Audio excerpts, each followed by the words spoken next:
গণতন্ত্র আজকে পদদলিত।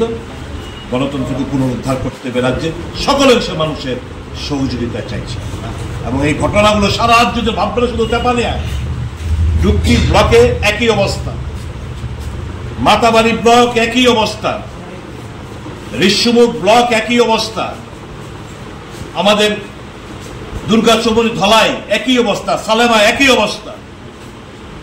সব জায়গায় ফ্যাসিবাদী একদলীয় শাসন ব্যবস্থা, কেউ প্রতিনিধিত্ব করতে পারবে না। নির্বাচনের পর কাল থেকে বলতে শুরু করবে আমরা কি প্রার্থী দেব নাকি, প্রার্থী তো নয় বিরোধীদের হাতে।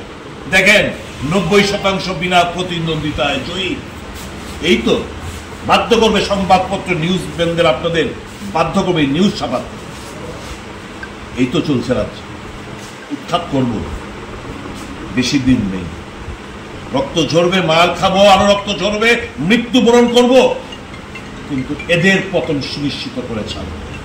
জয় হিন্দ, বন্দে মাতরম, জাতীয় কংগ্রেস লড়বে। এর সঙ্গে তো আমি 2-3 দিন ধরে আমি কথা বলছিলাম। আমি এসপিকেও দোষ দিই না, দেয়ার আন্ডার ইমেন্স প্রেশার, আমি বুঝি, উপলব্ধি করি। কিন্তু এতটা নতজানু হয়ে যাবে ত্রিপুরা পুলিশ, কলারপ্রাপ্ত রাষ্ট্রপতি কলারপ্রাপ্ত পুলিশ, এতটা মেরুদণ্ড ভেঙে চুরমার হয়ে যাবে আমাদের রাজ্যের পুলিশের, এটা দুঃস্বপ্ন বোধ আমরা ভাবিনি কখন। পুলিশ আঘাতপ্রাপ্ত, মৃদু লাঠিচার্জ করে ডিসপার্স করার কোনো অর্ডার নেই। পুলিশের সামনে আমাদের প্রার্থীদের মাথা ফাটছে, লাঠি পেটা করছে, হাত ভাঙছে। আমি 7-7 বিধায়ক, আমি আক্রান্ত, কোনো ভূক্ষেপ নেই। জনতা ত্রিপুরা রাজ্যে মানুষ বিচার করবে, বিবেচনা করবে কাদেরকে আমরা এনে বসিয়েছি। আমিও ভুল করেছি, পাপ করেছি, পাপের প্রায়শ্চিত্ত করছি।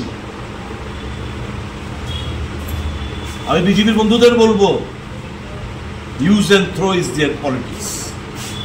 ব্যবহার করো, ছুটে ফেলে দাও। ত্রিপুরা রাজ্যের মানুষের স্বার্থে এরা কখনো কাজ করেনি, করবেও না। 1 পয়েন্ট প্রোগ্রাম লুটপাট, 1 পয়েন্ট প্রোগ্রাম, কে কত টাকা মেরে বড়লোক হতে পারবে। সারাটা জীবন বামফ্রন্টের বিরুদ্ধে লড়াই করে গেছি, আজকে এই জায়গায় আমি বলতে দ্বিধা নেই। যদি কম্পেয়ার করি সিপিএম ভার্সেস বিজেপি রাজত্ব, আমি নির্দ্বিধায় জোর গলায় বলবো CPM regime was much better then the BJP regime. উৎখাত করুন এদের। গণতান্ত্রিক পদ্ধতিতে আমি আক্রান্ত, আমার দলের লোকরা আক্রান্ত, আমার জেলা সভাপতি আক্রান্ত, মহিলা ক্যান্ডিডেট আক্রান্ত। রাজনীতি করে হতেই পারে, লড়াইতে মানুষ যে আক্রান্ত, তার বিরুদ্ধে লড়াই করতে গিয়ে আজকে আমরা আক্রান্ত। সবাই মিলে ভয় পাই না। কেউ যদি ভেবে থাকে এই সমস্ত অশ্রাব্য গালাগাল করে, ইট পাটকেল ছুঁড়ে, মাথা ফাটিয়ে, হাত ভেঙে, আমাকে বারংবার ইনজোর করে আমরা পিছুপা হয়ে যাব, নেবার। লড়াই সমান তালে চলবে, চিহ্নিত করে রাখছি। সাংবাদিক বন্ধুদের ওখানে যেতে দেয়নি, কেউ রেকর্ড করতে পারে না, কেউ রেকর্ড করার মতো সাহস এদের নেই স্থানীয় সাংবাদিক বন্ধুদের।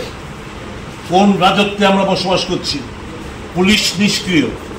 কোর্টে গেছি, হাইকোর্টে ঠিক অর্ডার পায়নি, কারণ এরও নত জানো মোদির জামানায়, পুলিশ নত জানো, জুডিশিয়ারি নত জানো, মিডিয়া নত জানো, তাহলে গণতন্ত্র 4-4টি এক্সিকিউটিভ নত জানো, 4-4টি স্তম্ভ